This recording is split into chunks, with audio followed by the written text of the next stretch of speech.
দেখেছেন যে বারবার তৃণমূল কংগ্রেস আমার উপরে যে বাজে দুর্ব্যবহার হচ্ছিল, সেটা আমি প্রায় আমার বহিষ্কার করার প্রায় 1.5 বছর হতে চললো। এখন আমি তার আগে ফল আমাকে বলেছে আজকে সভাপতি যে তুমি ছুটি করো নেত্রীর কাছে।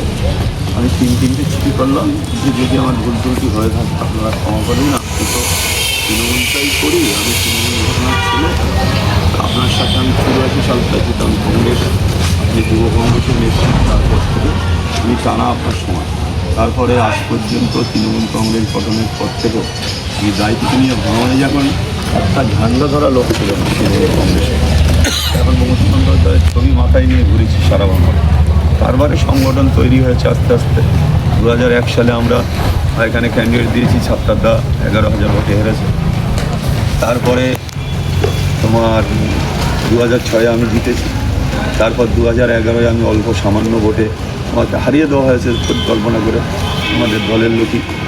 তারপরে দেখতে টানা আমি পঞ্চায়েত সমিতির 3-3বারের সভাপতি, আজও স্টিল নাও আজও সভাপতি।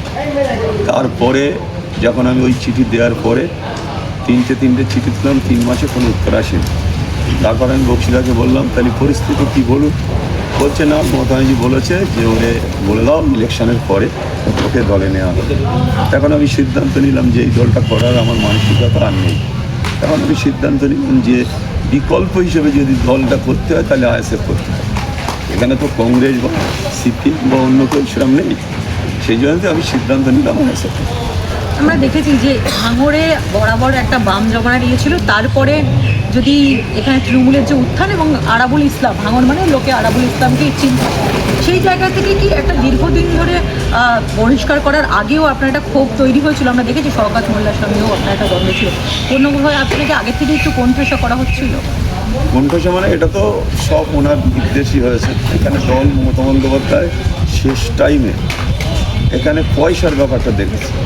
শওকত মোল্লা পয়সা তুলে মমতা বন্দ্যোপাধ্যায়কে দিচ্ছে, মমতা বন্দ্যোপাধ্যায় সেই কারণে আরাবুল ইসলামকে গুরুত্ব দিচ্ছে। তারপর আমার বহিষ্কার করার জন্য 2 কোটি টাকা নিয়েছে এক নেতা। আমি নমিশন ফাইল হয়ে গেলে তারপর আমি বলব যে নেতাটা কে। মমতা ব্যানার্জির কানে কানে সবসময় কথা বলে আর আরাবুল ইসলামের বিরুদ্ধে সব রকম চক্রান্ত করে।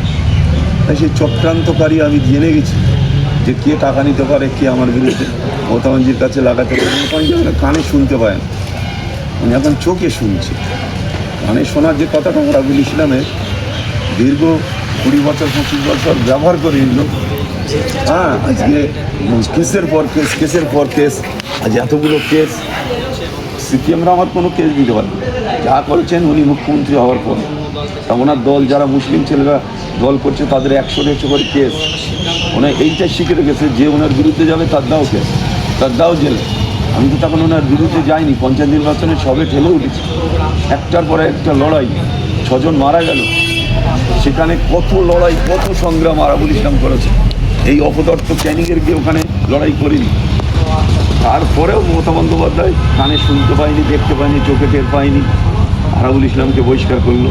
তাই ওই দলটা মানুষ, আমি সবাই বলবো যে তৃণমূলটা দয়া করে করবেন না। ওরা ওই মমতা বন্দ্যোপাধ্যায়ের নীতি আদর্শ মানুষেরা সেই আদর্শ নেই।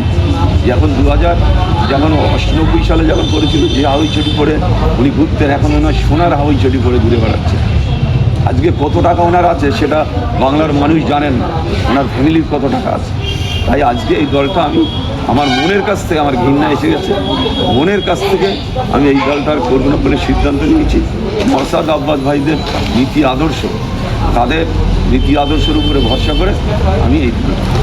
আপনি নিজে কেন্দ্র ক্যানিং পূর্বে প্রচার করছেন, সেই সঙ্গে যেহেতু ভাঙড়টা আপনার মেন গড়, সেখানে আইএসএফের হিসাব জন্য ভাঙড়ে নওশাদ সিদ্দিকীর জন্য আপনার প্রচার কতটা বাড়তি অ্যাডভান্টেজ দেবে আইএসএফকে বলে করছেন?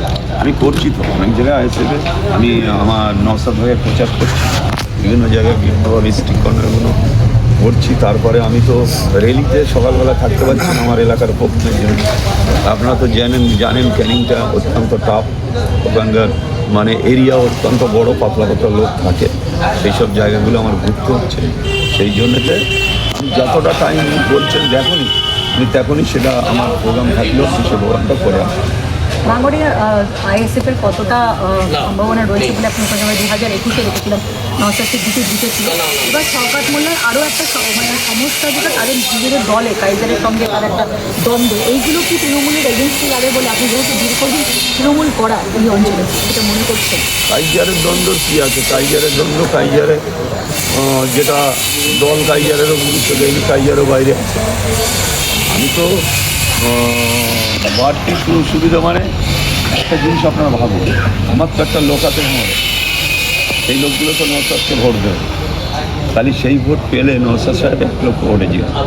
আপনারা কাল দেখেছেন প্রায় 5 থেকে 600 গাড়ি গিয়েছে নমিনেশন করবে, গোটা বারুইপুর অবরুদ্ধ। তাতে প্রমাণ হয় যে নওশাদ সিদ্দিকী কত ভোটে জিতে। লাস্ট একটা প্রশ্ন করবো রাবুলদা, ভাঙড় বারবার করে গুলি বোমা সংঘর্ষ, সেই আসে এখানে কলকাতা পুলিশকে দেওয়া হয়েছে। ভাঙড়ের নাগরিক হিসেবে আপনিও কি চান না যেখানে শান্তি আসুক? কখনো বস্তিদ্বন্দ্বে আমরা দেখেছি, কখনো আইএস তৃণমূলের সঙ্গে পঞ্চায়েত ভোটের সময় 6 জনের মৃত্যু হলো, এইগুলো কি আপনারাও চান এবার বন্ধ হোক?